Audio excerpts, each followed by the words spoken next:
Ruben, labels na po ang mga etiketa natin. Older, I guess. Chris contacted Steve Buchanan for his podcast, and the dude's father picked up the call and told Chris to never call them again.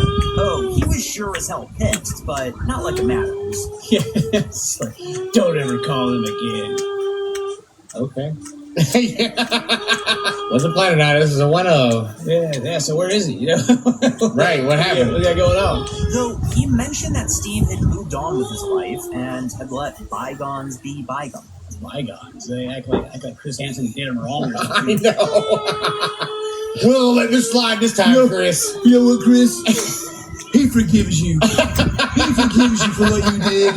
Now, if you watch this video, and some of the guys are going to pop up during this, I believe we've had updates on them before, but this is a different video, and it's got different details, and so we're going to watch through it again anyway. Turns out, Steve never saw combat on his tour. Can't say I'm surprised, but he ended up having to fight, just not in the way that you'd hope. Of course. I never saw combat. He's like telling the judge, "Oh, I've seen some things. I messed up from it."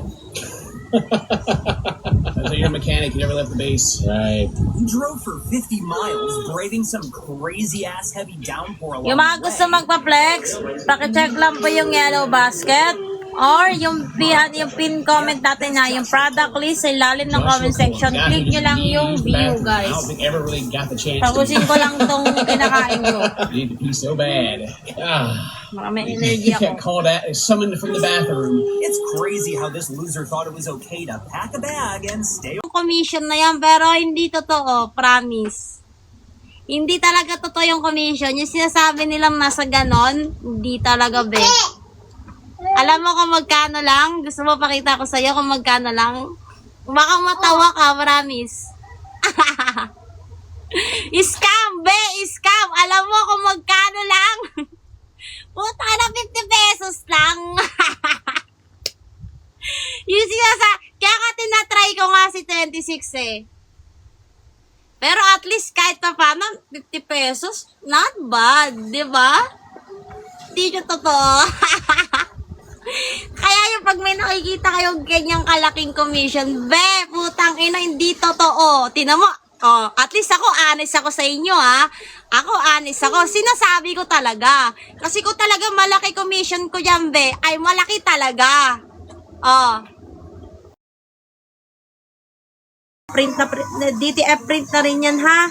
Meron tayong 3 packet sa harap pa, left and right side packet with mini packet na rin. Sa likod, 2 packets din sa likod. Ayan, left and right side packet din, and same lang din ang design sa harap, nasa magkabilang bulsa. Ayan, high graded, wala na po siyang leather patch na kasama. Ayan. Baggy pants po siya, ha. Maluwag po yan, hindi po siya fitted, and kapag sinukat or sinuot, ayan, below the knee po yung haba niya, below the knee. Okay? Available sizes natin dito from sizes 31 up to size 38. Kung di nyo alam yung size din sa mga baggy shorts natin, comment nyo na lang po, basket number, height, and weight. And naka-flash sale po tayo. Kapag nag-direct checkout ka ngayon dito sa live ko, makakakuha ka pa ng freebies at free shipping na yan. 1 to 2 days around Manila, guys. Check out yun na to si basket number 4 natin. Ayan. Baggy shorts natin, Graffiti V2. Best selling namin yan, boss.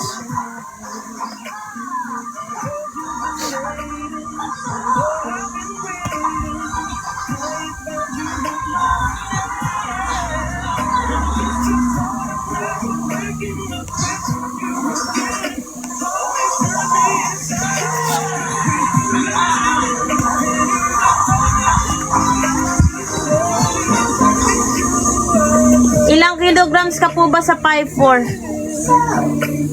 Ilang kilograms po? Kung may gusto pa kayong ipa-flex, paki-check na lang po yung yellow basket or click nyo lang yung product list sa ilalim ng comment section. Comment nyo lang kung anong basket number ang gusto nyong ipa-flex. 5'4", 58 kilograms po size. Size 33 ka lang po, bossing.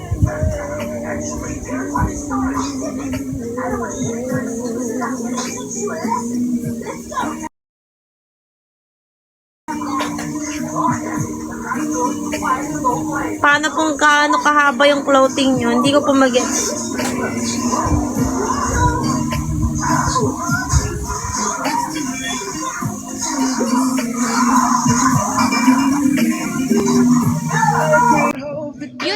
ba yung mga t-shirt? Yes po, unisex po yan. Babae, lalaki, pwede pong magsuot. Playtime. At naka-flash, sale po yung mga products natin kay High Graded. Kaya ko sa'yo, be, mag